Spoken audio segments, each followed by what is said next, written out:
अनंत करुणा के सागर परम कृपालु परमात्मा प्रभु महावीर के शास्त्रकार भगवंत ऐसे कलिकाल सर्वज्ञ हेमचंद्राचार्य महाराजा, जिन्होंने 18 देश के मालिक परम अहिंसा के मिसाल ऐसे कुमारपाल महाराजा, जिन्होंने मार शब्द, ओनली मार शब्द भी इस पूरे गुजरात, मारवाड़ और महाराष्ट्र तीन देश यानी उस समय में 18 देश थे, वे 18 देशों में मार शब्द भी कोई बोल नहीं पाता, ऐसी कड़क कायदा किया था। अपने खुद के जीजाजी स्वयं जीजा ने अगर मार शब्द भी बोल दिया तो उसे भी सजा दे करके फटकारी थी। ऐसे कुमारपाल महाराजा के वंशज हैं। हमारा इतिहास गवाह है। इतिहास के आईने में झांको तो पता चले इन अहिंसा की क्या वैल्यू है, अहिंसा के लिए कैसे कैसे बलिदान हुए, और इन जीवों के लिए, ये छोटे छोटे जीवों के लिए कितने महापुरुषों ने बलिदान की, ये गंगा बहाई है। और उसी तख्त पे, उसी कारण को लेकर के हम आज इस मंच में खड़े हुए। कबूतर तो बड़ा शांति प्रिय प्राणी है, जिन प्राणी के लिए अभी बताया मेघरथ राजा ने अपना सर्वस्व बलिदान कर दिया, ऐसे अहिंसा को लेकर के उत्तमा स्वाति महाराज जी कहते हैं, जगत को अगर जीना है, हर व्यक्ति को अगर जीना है, इंसान को भी सांस लेनी है, तो इन परस्परोपजीवानाम, अगर एक दूसरों के ऊपर उपकार नहीं करोगे, एक दूसरे से सारा साइकिल, पूरे वर्ल्ड का साइकिल हर पशु पक्षी से जुड़ा हुआ है, कनेक्टेड है। इसलिए कहा है, अभी इन्होंने कहा कि जैन धर्म जियो और जीनो जो कहते हैं, ऐसे नहीं, लिव एंड लेट लिव नहीं, die but let live. Jain शासन तो यहाँ कहता है खाली जियो नहीं, डाई बट लेट लिव, और मरना भी पड़े फिर भी किसी की जान बचती हो तो पहले काम वो करना। हर एक इतिहास के पन्नों पे देख लो, छोटे छोटे जीवों की दया के लिए बड़े बड़े महापुरुषों ने अपना बलिदान बहाया है। यहाँ तक कि जब रामचंद्र जी महाराजा वनवास थे और लक्ष्मण जी के पीछे श्रीनाथ सुन के चले गए थे, उस समय में रावण आए थे, और रावण ने जब सीता जी माता जी को उठा करके लेके गए, तब भी जटायु पक्षी उनके बीच में रावण के सामने पड़ा था। उसने यही नहीं देखा था कि रावण कितना बड़ा महारथी है, जिनके सेवा में देवों भी और किन्नरों असुरों की भी हाजिरी होती थी। ऐसा महासम्राट रावण था, उस रावण के सामने भी एक जटायु पक्षी सामने पड़ा था। यानी कि अपनी शक्ति, अपनी कमजोरी को कभी मत सोचना।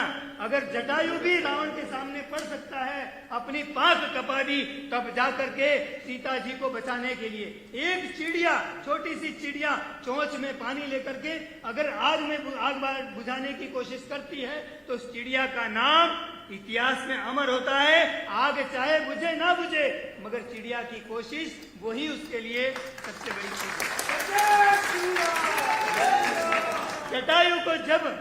जटायु को जब रामचंद्र जी ने देखा, तो जब उसी समय पे जटायु अंतिम सांस लेने की तैयारी में था, उसकी अंतिम समाधि श्री रामचंद्र जी ने अपने द्वारा वहां हाजिर रह करके उसकी अंतिम समाधि पूर्ण समाधि रूप से उसे प्रदान की। एक पक्षी के लिए इतने बड़े हमारे भगवान जैसे राम, वो भी इतना काम कर सकते हैं, तो ये राम की भूमि, ये अयोध्या की भूमि, हर जगह हर व्यक्ति राम बन सकता है। वो भी सामान्य इंसान थे, हर व्यक्ति अयोध्या बसा सकता है, तो हम भी क्यों नहीं ऐसी शांति प्रिय नगरी इस अयोध्या बसाए। इसमें हमारा योगदान, छोटा सा योगदान इस चिड़िया के जैसा, इस जटायु बन करके बन जाए, तो भी हम आज के इस सभा के खास योगदान देकर के अपने आप को कृतार्थ समझेंगे। मेरा भी यही खास कारण है। बाकी तो हम सोच जानते, ये बड़ी ऊपर की राजनीति चलती है, ये सारी पक्षियों में तो खुला आम कहता हूँ, चाहे खुले आम मंगल प्रभात लोढ़ा भी हाजिर हो, तो मैं कहता हूँ ये सिर्फ आपकी मिली भगत राजनीति चलती है, बाकी कुछ नहीं है। कबूतर तो सिर्फ आपने एक बहाना बनाया है, एक हथियार बनाया। कबूतर से कोई लेना देना नहीं है, और वो कबूतर की टीट से जो फैलता है रोग, उससे भी कुछ लेना देना नहीं है। एक आध इंसान मर गया, उससे भी कुछ लेना देना नहीं है। चाहे एक नहीं, हजारों लाखों यूं ही बेगुनाह मर रहे हैं, रोज के बेगुनाह मर रहे हैं, बिन जरूरी मर रहे हैं, उसके लिए कोई सोच नहीं रहा है। बेगुनाह बेचारे ऐसे ही तड़प रहे, जिनको पानी की मुसीबत है, उनके लिए कोई सोच नहीं रहा है। और एक इंसान कभी कुछ किस कारण से, मानो कि कोई पेड़ का पत्ता गिर गया और पेड़ के पत्ते से किसी की मौत हो गई, तो आप मानोगे पेड़ के पत्ते से मौत हुई? मानोगे? ये कितनी भरी मूर्खता भरी बात है कि कितनी मूर्खता भाई। किसी की कबूतर की टीट से उसकी जान चलेगी तो क्या टीट से जाएगी? मैं तो डॉक्टरों को भी मूर्ख कहता हूं अगर जो इस तरह से बयान देते हो तो इस तरह से खास विशेष प्रकार से कहना चाहता हूं। अगर जो आपको कड़वा लगाओ क्यों किसी को तो भी माफी चाहता हूं। मिच्छा में तो मेरा फर्ज है, मगर वेदना है, मेरी व्यथा है। मेरी ये व्यथा आपके सामने पेश कर रहा हूं कि हजारों लाखों और करोड़ों बेगुनाह बिन जरूरी इन सरकारी राजकारण के कारण मौत के मुख में जा रहे, मर रहे, उनका कोई सोच नहीं रहे। हजारों कारण पॉल्यूशन के लोगों के मरने के, उसके लिए कोई रोक नहीं है। और सिर्फ एक मामूली चीज के लिए ये किया है तो अवश्य इसके पीछे कुछ राज होना चाहिए, और वो राज राजनीति का ही होता है, और तो क्या होता है। इसलिए खास मेरा कहना यही है, समय बहुत कम है, मैं पूरा करूं। बात इतनी है कि इसके लिए हम अगर डंडा झाड़ के खड़े हैं तो अभी जब तक इसका रिजल्ट ना आए तब तक हमें लड़ते ही रहना है, आगे बढ़ते ही रहना है, आगे बढ़ते ही रहना है, कदम कदम पे आगे बढ़ते रहना। यहाँ तक कि जब इमरजेंसी है तो इमरजेंसी में पहले ट्रीटमेंट होनी चाहिए, पहले ट्रीटमेंट उसके बाद में स्टेटमेंट का कोई लेना देना नहीं।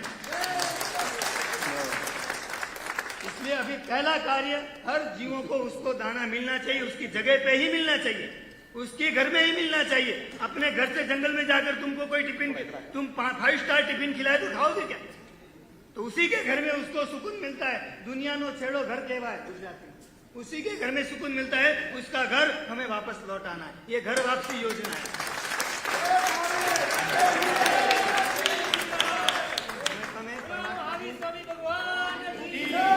परमात्मा की आज्ञा विरुद्ध कुछ भी कहो तो इच्छा में। हमारे बीच में मेरे परम पूज्य गुरुदेव मोहन खेड़ा तीर्थ के विश्व के अंदर जिसका नाम है, लाख हजारों नहीं लाखों को आदिवासी लोगों का जिसने जन्म कल्याणक नहीं, ऐसे लाखों आदिवासियों को जिन्होंने भगवान महावीर का संदेश फैला है पूरे मध्य प्रदेश में, ऐसे गुरुदेव ऋषभ चंद्र सुरेश्वर जी महाराजा के, जिनके परम भक्त कहो या उनके शिष्य कहो, उज्जैन के अंदर बगलामुखी पीठ के पीठाधीश्वर महाकाल बाबा सुरेश जी महाराज जी हैं। मैं चाहता हूं कि 2 शब्द शॉर्ट